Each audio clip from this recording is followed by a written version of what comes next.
Hello बच्चों, कैसे हैं आप सब। आशा करती हूँ आप सब बहुत अच्छे होंगे। आज हम लोग करने वाले हैं क्लास 6 बाल राम कथा से चैप्टर नंबर 2 जंगल और जनकपुर। तो चलिए इसको देख लेते हैं।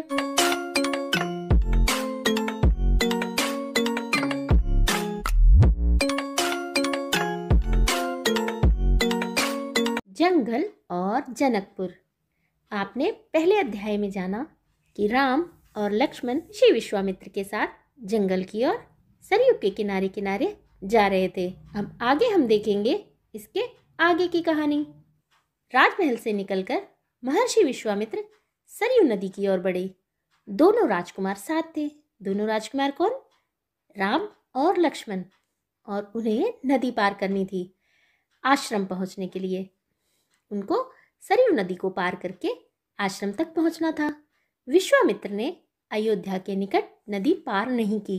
दूर तक सरयू के किनारे चलते रहे, दक्षिणी तट पर, दक्षिणी किनारे पर, उसी तट पर जिस पर अयोध्या नगरी थी। वे चलते रहे। नदी के घुमाव के साथ साथ राजमहल पीछे छूट गया। उसकी आखिरी बस्ती भी निकल गई। चलते चलते एक तीखा मोड़ आया। तीखा यानी बहुत ही कर्व। सब कुछ दृष्टि से ओझल हो गया। दृष्टि कहते हैं आंखों से। ओझल हो गया, गायब हो गया। राम और लक्ष्मण ने एक बार भी पीछे मुड़कर नहीं देखा। उनकी नजर सामने थी, महर्षि विश्वामित्र के सधे कदमों की ओर। जिस तरफ विश्वामित्र जा रहे थे, ठीक पीछे पीछे राम और लक्ष्मण भी जा रहे थे। सूरज की चमक धीमी पड़ने लगी। शाम होने को आई। राजकुमारों के चेहरे पर थकान का कोई चिन्ह नहीं था। उनको देखकर ऐसा बिल्कुल नहीं लग रहा था कि राजकुमार थके हुए हैं। उत्साह था, जोश था। वे दिन भर पैदल चले थे और चलने को तैयार थे। महर्षि अचानक रुके। महर्षि विश्वामित्र अचानक रुक गए। उन्होंने आसमान पर दृष्टि डाली। उन्होंने आसमान की ओर देखा। चिड़ियों के झुंड अपने बसेरे की ओर लौट रहे थे। चिड़ियों के झुंड उसी तरफ जा रहे थे जहां उनके घोंसले बने थे। आसमान मटमैला लाल हो गया था। चरवाहे लौट रहे थे। जो लोग अपनी गायों को चराने जाते थे, वो लोग भी गायों के साथ घर की ओर लौट कर आ रहे थे। गायों के पैर से उठती धूल में आधे छिपे हुए। जब बहुत सारी गायों का झुंड एक साथ चलता है ना, तो वहां पर धूल भी उड़ती है। तो इस तरह वो जो चरवाहे थे वो कुछ कुछ दिखाई दे रहे थे, आधे छिपे हुए दिख रहे थे। हम आज रात नदी के तट पर ही विश्राम करेंगे।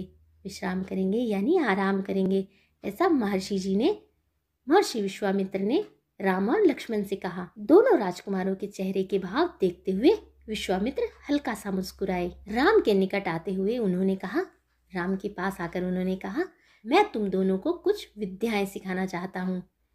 इन्हें सीखने के बाद कोई तुम पर प्रहार नहीं कर सकेगा, कोई तुम पर आक्रमण नहीं कर सकेगा। उस समय भी जब तुम नींद में रहो, जब तुम सो रहे होगे, तब भी तुम पर कोई भी प्रहार नहीं कर पाएगा। ऐसी विद्या विश्वामित्र ने राम को सिखाने की बात की। राम और लक्ष्मण नदी में मुंह हाथ धोकर लौटे। महर्षि के निकट आकर बैठे। विश्वामित्र ने दोनों भाइयों को बला अतिबला नाम की विद्याएं सिखाई। रात में वे लोग वहीं सोए, तिनकों और पत्तों के बिस्तर बनाकर। उन्होंने अपना बिस्तर तिनकों और पत्तों से बनाया और फिर वो लोग वहीं पर सो गए। नींद आने तक महर्षि उनसे बातें करते रहे। सुबह हुई, यात्रा फिर शुरू हुई। मार्ग वही था। मार्ग कहते हैं रास्ते को। रास्ता वही था। कौन सा रास्ता? सरयू नदी के किनारे किनारे दक्षिणी तट पर। चलते चलते वे एक ऐसी जगह पहुंचे जहां दो नदियां आपस में मिलती थीं। उस संगम की दूसरी नदी गंगा थी। बच्चों, जहां पर दो नदियां आपस में आकर मिलती हैं, दो या दो से अधिक नदियां भी, उस जगह को संगम कहा जाता है। उस जगह पर पहुंचे जहां पर सरयू और गंगा मिलती थी। महर्षि अब भी आगे चल रहे थे, लेकिन एक अंतर आ गया था, एक डिफरेंस था। जब वो पहले चल रहे थे, वो क्या था कि राम और लक्ष्मण महर्षि विश्वामित्र के पीछे पीछे चल रहे थे, लेकिन अब राम और लक्ष्मण दूरी बनाकर नहीं चल रहे थे। महर्षि के ठीक पीछे थे ताकि उनकी बातें ध्यान से सुन सकें। महर्षि जो भी बोले उसको वो सुन सके। महर्षि विश्वामित्र उनसे रास्ते में पड़ने वाले आश्रमों के बारे में बातें कर रहे थे, वहाँ के लोगों के बारे में, वृक्षों वनस्पतियों के संबंध में, स्थानीय इतिहास उसमें शामिल होता था। आगे की यात्रा कठिन थी, जंगलों से होकर। उससे पहले उन्हें नदी पार करनी थी। रात में ऐसा करना महर्षि विश्वामित्र को उचित नहीं लगा। उचित नहीं लगना यानी ठीक नहीं लगना। महर्षि जी ने ये सोचा कि रात में उन्हें नदी पार नहीं करनी चाहिए। तीनों लोग वहीं रुक गए, संगम पर बने एक आश्रम में। अगली सुबह उन्होंने नाव से गंगा पार की। नदी पार जंगल था, घना, दुर्गम, बहुत ही घना था। उसमें से रास्ता देखना भी एक मुश्किल कार्य था। सूरज की किरणें धरती तक नहीं पहुंचती थी, इतना घना। वह डरावना भी था। हर ओर से झींगुरों की आवाज, जानवरों की दहाड़, कर्कश ध्वनियां। राम और लक्ष्मण को आश्वस्त करते हुए महर्षि ने कहा, ये जानवर और वनस्पतियां जंगल की शोभा हैं, इनमें कोई डर नहीं है। असली खतरा राक्षसी ताड़का से है, वह यहीं रहती है। तुम्हें वह खतरा हमेशा के लिए मिटा देना है। कर्कश ध्वनियां उसे कहते हैं जो ध्वनि, जो आवाज सुनने में अच्छी ना लगे। आश्वस्त करते हुए कहते हैं, भरोसा देते हुए। तो महर्षि विश्वामित्र ने राम और लक्ष्मण को भरोसा दिया कि ये जो जानवर हैं और जो ये वनस्पतियां हैं, ये जंगल की शोभा है, आकर्षण का केंद्र है, इनसे कोई डर नहीं है। और जो यहाँ पर असली खतरा है, असली डर है, वो राक्षसी ताड़का से है, जो उसी जंगल में रहती थी। महर्षि विश्वामित्र ने राम और लक्ष्मण को कहा कि तुम्हें राक्षसी ताड़का का ही वध करना है। ताड़का के डर से कोई उस वन में नहीं आता था। वन कहते हैं जंगल को। ताड़का के डर के कारण कोई भी उस जंगल में नहीं आता था। जो भी आता, ताड़का उसे मार डालती, अचानक आक्रमण कर देती। उसका डर इतना था कि उस सुंदर वन का नाम ताड़का वन पड़ गया था। राम ने महर्षि की आज्ञा मान ली, धनुष पर प्रत्यंचा चढ़ाई और उसे एक बार खींच कर छोड़ा। इतना ताड़का को क्रोधित करने के लिए बहुत था, लिए यानी गुस्सा दिलाने के लिए। टंकार सुनते ही क्रोध से बिलबिलाई ताड़का गरजती हुई राम की ओर दौड़ी। दो बालकों को देखकर उसका क्रोध और भड़क उठा। जंगल में जैसे तूफान आ गया। विशालकाय पेड़ कांप उठे, पत्ते टूटकर इधर उधर उड़ने लगे। धूल का घना बादल छा गया, उसमें कुछ दिखाई नहीं पड़ता था। फिर ताड़का ने पत्थर बरसाने शुरू कर दिए। राम ने उस पर बाण चलाए, लक्ष्मण ने भी निशाना साधा। ताड़का बाणों से घिर गई। राम का एक बाण उसके हृदय में लगा, वह गिर पड़ी, फिर नहीं उठ पाई। विश्वामित्र बहुत प्रसन्न हुए यानी खुश हुए। विश्वामित्र को बहुत खुशी हुई। उन्होंने राम को गले लगा लिया। उन्होंने दोनों राजकुमारों को 100 तरह के नए अस्त्र शस्त्र दिए, उनका प्रयोग करने की विधि बताई, उनका महत्व समझाया। महर्षि का आश्रम वहां से अधिक दूर नहीं था, लेकिन तब तक रात हो चली थी। विश्वामित्र ने वह दूरी अगले दिन तय करने का निर्णय लिया। ताड़का मर चुकी थी, उसका भय नहीं था, अब उसका डर बिल्कुल नहीं था, क्योंकि ताड़का की मृत्यु हो चुकी थी। तीनों ने रात वहीं बिताई, ताड़का वन में, जो अब पूरी तरह भयमुक्त था। सुबह जंगल बदला हुआ था। अब वह ताड़का वन नहीं था, क्योंकि ताड़का वहां नहीं थी। ताड़का की तो मृत्यु हो चुकी थी। भयानक आवाजें गायब हो चुकी थी।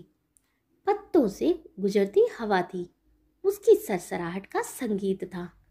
चिड़ियों की चहचहाट थी, शांति थी। तस्वीर बदल गई थी। सिद्धाश्रम का अंतिम पड़ाव था। महर्षि का आश्रम, विश्वामित्र के आश्रम का नाम सिद्धाश्रम था। रास्ता छोटा भी था, मनोहारी भी। मनोहारी, देखने में मनोहर, अति सुंदर। प्राकृतिक सौंदर्य का आनंद लेते तीनों लोग जल्दी ही आश्रम पहुंच गए। आश्रम वासियों ने उनकी अगवानी की, अभिनंदन किया। उनकी प्रसन्नता दुगनी हो गई थी। महर्षि विश्वामित्र के आश्रम लौटने की खुशी, राम लक्ष्मण के आगमन का सुख। विश्वामित्र यज्ञ की तैयारियों में लग गए। अनुष्ठान प्रारंभ हुआ। आश्रम की रक्षा की जिम्मेदारी राम लक्ष्मण को सौंपकर महर्षि आश्वस्त थे। पूरा भरोसा था कि राम और लक्ष्मण वहां पर राक्षसों को नहीं आने देंगे। अनुष्ठान अपने अंतिम चरण में था, पूरा होने वाला था कुछ ही दिनों में। 5 दिन तक सब ठीक ठाक चलता रहा, शांति से, निर्विघ्न, बिना किसी रुकावट के। लगता था कि राजकुमारों की उपस्थिति ने ही राक्षसों को भगा दिया है। राम और लक्ष्मण ने यज्ञ पूरा होने तक न सोने का निर्णय किया। वे लगातार जागते रहे, चौकस रहे, चौकन्ने रहे। कमर में तलवार, पीठ पर तुणीर, हाथ में धनुष, प्रत्यंचा चढ़ी हुई, हर स्थिति के लिए तैयार। अनुष्ठान का अंतिम दिन। अचानक भयानक आवाजों से आसमान भर गया। सुबाहु और मारीच ने राक्षसों के दल बल के साथ आश्रम पर धावा बोल दिया। अचानक से सुबाहु और मारीच ने आश्रम पर आक्रमण कर दिया। मारीच क्रोधित था, मारीच को बहुत गुस्सा था, यज्ञ के अलावा भी इस बात से कि राम लक्ष्मण ने उनकी मां को मारा था, ताड़का को। ताड़का के 2 पुत्र थे, सुबाहु और मारीच। उनको इस बात का बहुत गुस्सा था कि राम और लक्ष्मण ने उनकी मां ताड़का का वध कर दिया है। राम ने राक्षसों का हमला होते ही कार्रवाई की, धनुष उठाया और मारीच को निशाना बनाया। मारीच बाण लगते ही मूर्छित हो गया, वो बेहोश हो गया। बाण के वेग से बहुत दूर जाकर गिरा, समुद्र के किनारे। वह मरा नहीं। जब होश आया तो उठकर दक्षिण दिशा की ओर भाग गया। राम का दूसरा बाण सुबाहु को लगा, उसके प्राण वहीं निकल गए। सुबाहु के मरने पर राक्षस सेना में भगदड़ मच गई। वे चीखते चिल्लाते भागे। कुछ लक्ष्मण के बाणों का शिकार हुए, अन्य जान बचाकर भाग खड़े हुए। महर्षि विश्वामित्र का अनुष्ठान संपन्न हुआ। महर्षि विश्वामित्र जो यज्ञ कर रहे थे वो पूर्ण हो गया। राम ने महर्षि को प्रणाम करते हुए पूछा, अब हमारे लिए क्या आज्ञा है मुनिवर? महर्षि ने राम को गले लगाया, कहा, हम लोग यहाँ से मिथिला जाएंगे, महाराज जनक के यहाँ, विदेह राज के दरबार में। मैं चाहता हूँ कि तुम दोनों मेरे साथ चलो, उनके आयोजन में हिस्सा लेने। महाराज के पास एक अद्भुत शिव धनुष है, तुम भी उसे देखो। तो महर्षि विश्वामित्र ने राम को कहा कि अब हम लोग मिथिला जाएंगे, जहाँ महाराज जनक रहते हैं। उन्हें उनको ये भी बताया कि उनके पास एक बहुत ही अद्भुत शिव धनुष है जो बहुत बड़ा है, तुम भी उसको देखो। राम और लक्ष्मण अगली यात्रा के लिए उत्साहित थे, बहुत ही उत्तेजित थे कि उन्हें अब मिथिला जाना है, नए स्थान देखने और जानने का अवसर। सोन नदी पार कर विश्वामित्र मिथिला की सीमा के पास पहुंचे। बच्चों, क्या आप जानते हैं जो सोन नदी है वो भी गंगा नदी की सहायक नदी है। अपने शिष्यों और राजकुमारों के साथ वे गौतम ऋषि के आश्रम से होते हुए नगर में पहुंचे।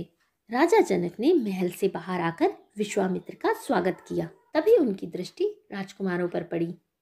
विदेह राज चकित रह गए, वे स्वयं को रोक नहीं पाए। महर्षि से पूछा, ये सुंदर राजकुमार कौन है? मैं इनके आकर्षण से खिंचता जा रहा हूँ। ये राम और लक्ष्मण हैं, महाराज दशरथ के पुत्र। तो महर्षि विश्वामित्र ने राम और लक्ष्मण का परिचय कराया महाराज जनक से और उनको ये बताया कि ये राम और लक्ष्मण हैं, महाराज दशरथ के पुत्र। मैं इन्हें अपने साथ लाया हूँ आपका अद्भुत धनुष दिखाने। विदेहराज ने महर्षि, उनके शिष्यों और राजकुमारों के ठहरने की व्यवस्था की। एक सुंदर उद्यान में, उद्यान कहते हैं बगीचे को।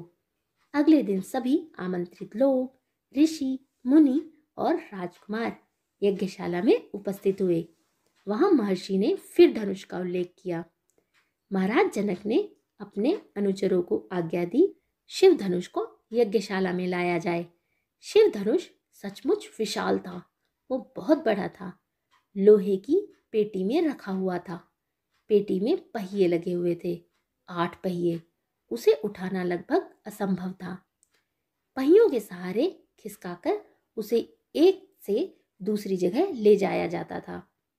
अनुचर मुश्किल से उसे खींचते हुए यज्ञशाला में ले आए। धनुष देखते ही विदेहराज एक पल के लिए उदास हो गए। उन्होंने कहा, मुनिवर, मैंने प्रतिज्ञा की है अपनी पुत्री सीता के विवाह के संबंध में। जो यह धनुष उठाकर उस पर प्रत्यंचा चढ़ा देगा, उसी के साथ सीता का विवाह होगा। अनेक राजकुमारों ने प्रयास किया और लज्जित हुए। उठाना तो दूर, वे इसे हिला तक नहीं सके। प्रत्यंचा क्या चढ़ाते। विदेहराज का संकेत समझकर महर्षि विश्वामित्र ने राम से कहा, उठो वत्स, यह धनुष देखो। वत्स कहते हैं पुत्र को। विश्वामित्र ने कहा, राम उठो पुत्र और यह धनुष देखो। राम ने सिर झुकाकर गुरु की आज्ञा स्वीकार की। आगे बढ़े, पेटी का ढक्कन खोल दिया। राम ने पहले धनुष देखा, फिर महर्षि को।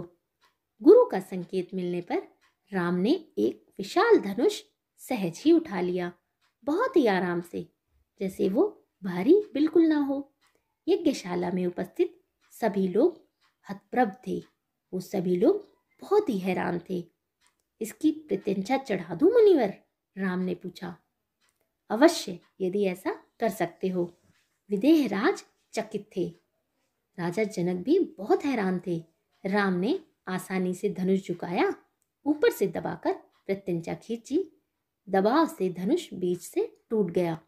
उसके 2 टुकड़े हो गए, बच्चों के खिलौने की तरह। यज्ञशाला में सन्नाटा छा गया।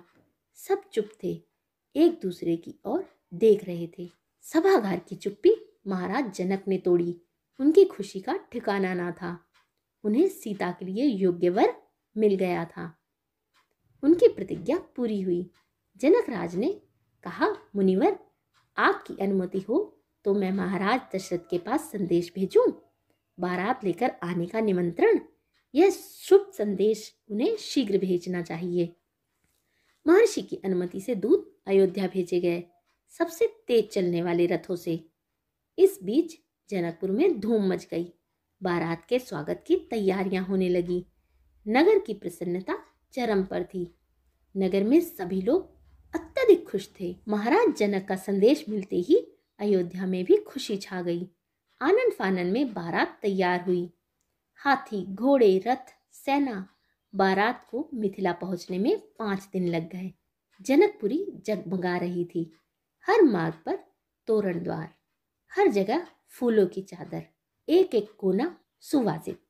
हर घर के प्रवेश द्वार पर वंदनवार, एक एक घर से मंगल गीत। मुख्य द्वार पर दर्शकों की अपार भीड़। खिड़कियों और छज्जों से झांकती महिलाएं। एक नजर राम को देख लें, राम सीता की जोड़ी दिख जाए। विवाह से ठीक पहले विदेहराज ने महाराज दशरथ से कहा, राजन, राम ने मेरी प्रतिज्ञा पूरी कर बड़ी बेटी सीता को अपना लिया। मेरी इच्छा है कि छोटी पुत्री उर्मिला का विवाह लक्ष्मण से हो जाए। मेरे छोटे भाई कुशध्वज की भी 2 पुत्रियां हैं, मांडवी और श्रुतकीर्ति। कृपया उन्हें भरत और शत्रुघ्न के लिए स्वीकार करें। राजा दशरथ ने यह प्रस्ताव तत्काल मान लिया। उन्होंने उसी समय उस प्रस्ताव को मान लिया। विवाह के बाद बारात कुछ दिन जनकपुरी में रुकी। बाराती बहुओं को लेकर अयोध्या लौटे तो रानियों ने पुत्र वधुओं की आरती उतारी। स्त्रियों ने फूल बरसाए। शंख ध्वनि से गलियां गूंज उठी। यह आनंद उत्सव लगातार कई दिनों तक चलता रहा। यह आनंद का उत्सव वहां पर लगातार कई दिनों तक चलता रहा। आपको बताना है आपको ये वीडियो कैसी लगी। अच्छी लगी हो इसको लाइक जरूर करें, अपने दोस्तों में ज़्यादा से ज़्यादा शेयर करें और जो लोग चैनल पर नए हैं चैनल को सब्सक्राइब कर लें। Thanks for watching.